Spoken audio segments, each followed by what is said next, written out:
Have you ever wondered why elves and Dungeons and Dragons never actually sleep? While humans, dwarves, halflings, well, they all curl up and drift off into dreams. Elves just stop. They sit still for 4 hours, motionless, eyes half open. Yet when the party wakes, they're alert, bright, and ready to go. It's one of those details that new players often brush past. Oh, they don't sleep. Cool. But that small difference hides one of the most ancient and tragic stories in all of elvenkind. Because elves weren't made to sleep. And the reason why tells us everything about who they are, what they've lost, and what they're still trying to remember. This isn't about resting or recharging spells, it's about a people cursed, maybe blessed, to relive their past forever. Because when elves close their eyes, they don't dream. They remember. Long before there were forests or moons or mortal worlds, there was Corellon Larethian, the god of art, magic, and fluid creation. Corellon was never bound by shape or gender or even form. They were pure movement, a divine being who could shift between beauty and chaos, between starlight and flame. And from Corellon's own essence came the first elves. They weren't mortals the way we think of mortals now. They were echoes of Corellon's dream, radiant and ever-changing. The elves of that age could shift their bodies like reflections in a pool. Their thoughts and forms flowed as freely as the god who made them. They didn't age, they didn't hunger, and they didn't sleep. Because in those early days, they didn't need to. They were part of Corellon's dream already. But like every paradise, this one didn't last. Among Corellon's divine children were Aroshni, a goddess of destiny, artistry, and shadow, who would later be known by another name, Loth. She looked upon the beauty of creation and wanted to rule it. Her betrayal shattered not only the heavens, but the very souls of the elves. When Aroshni turned on her divine kin, she wove webs of deceit and war among the Sundering, the elven gods. The betrayal ended in tragedy. Aroshni's followers fell with her, cast out into the depths of the abyss. She became Loth, the Spider Queen.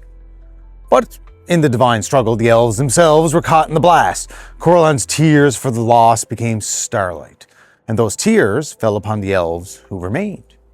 In that moment, known as the Sundering, the elves' connection to divine fluidity, was broken. They became fixed in form, bound to flesh and blood. They could no longer shift or exist freely between shapes and worlds. And though Corellon still loved them, this change made the elves something they had never been before: mortal. They began to feel time. They began to feel loss. And they began to need rest. But what they gained in mortality, they lost in dreaming. The elves could no longer return to Corellon's divine dream in the way they once had. Instead, they were left with a faint echo of it, a fragile link to what they'd lost. That echo became known as the Reverie. When an elf enters the Reverie, their body rests, but their mind awakens. They don't dream, they remember. An elf in Reverie relives moments of their life, clear, vivid, and very much unchanging. They might walk again through the forest of their youth, hear a friend's laughter centuries gone, or feel sunlight on their face from a day that no longer exists. For elves, memory isn't nostalgia, it's sacred. Every recollection is a thread connecting them back to Corellon's lost dream. Their minds become their temple. Mechanically, in the player's handbooks, this trance lasts 4 hours and counts as 8 hours of sleep. But spiritually, it's something far deeper, a bridge between body and soul. When humans rest, we escape the world. Elves rest to remember it.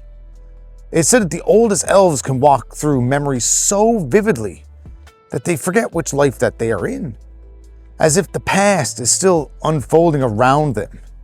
Some even claim that in the deepest trance, they glimpse something beyond memory, a flicker of Arvindor, Corellon's shining realm in the heavens.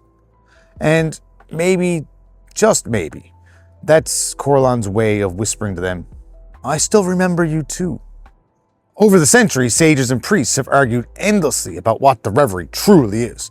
Some say it's a divine gift, Corellon's final blessing, allowing elves to touch eternity without leaving their mortal bodies behind. Others believe it's a curse, forcing them to relive endless lifetimes as punishment for their ancestors' rebellion. And still, others think it's a survival mechanism, a mental adaptation that lets their long-lived minds process centuries of experience without breaking. Each theory holds a fragment of truth. In Mordenkainen's Tome of Foes, it's written that the elves' souls are bound in cycles, fragments of divine essence constantly reborn. Other books as well. When elves trance, they may be glimpsing echoes of past lives, memories that aren't entirely their own. That's why some elves awaken from the reverie with skills, habits, or emotions they can't really explain. It's not reincarnation exactly, more like remembering something ancient in their bones. To elves, this is the essence of their spirituality. That life is a cycle of art, memory, and rebirth. They don't pray to Corellon for dreams. They are Corellon's dream, made flesh. Elves see sleep as a kind of surrender, a moment when mortals drift away from themselves. To an elf, that's terrifying. Losing awareness feels like losing identity. So they value the reverie as a discipline, a nightly act of meditation and self-discovery. Young elves are taught how to trance in serene gardens or quiet moonlit halls, surrounded by music and soft light. They learn to walk their own memories like paths in a forest to find beauty and meaning and balance within themselves. And among older elves, the reverie is often treated almost like a prayer.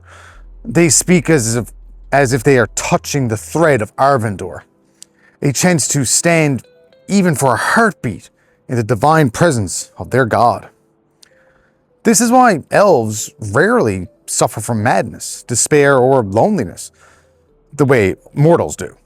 Every night they reconnect with who they've been and remember why they still exist.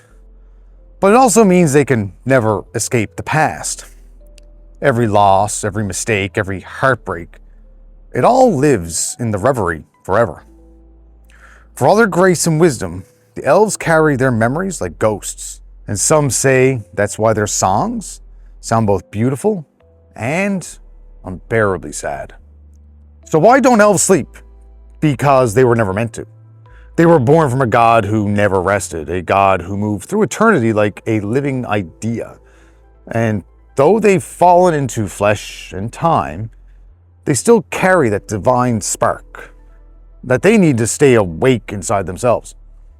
So when you see an elf sitting silently beneath the stars, eyes open, lost in thought, they're not sleeping, not dreaming, they're not gone.